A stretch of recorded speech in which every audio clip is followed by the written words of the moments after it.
as far as like the different types of ownership with like, extreme high net worth individuals, institutional capital, the local players that have, been there for 30, 40 years, for a long time, like your family has. What a crazy and interesting market. I firmly believe, and I've been saying this for a long time to whoever the hell would listen, we have, as a market, South Florida, have been dramatically undervalued for a very long time.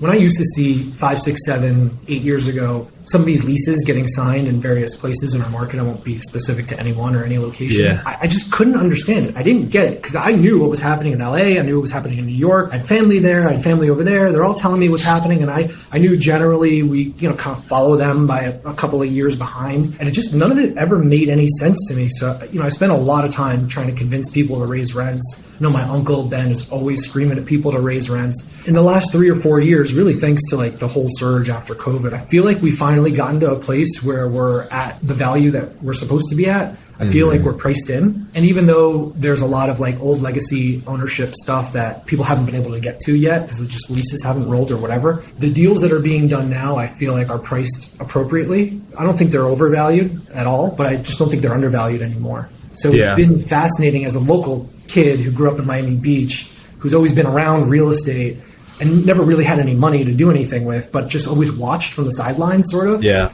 It's been really fascinating. And I think it's just the beginning for rental rates and for asset prices for real estate down here, especially industrial. And I think we're kind of just getting started. And in a couple of years, when small bay industrial buildings are selling for $300 a foot, people are going to be really shocked, but I won't be.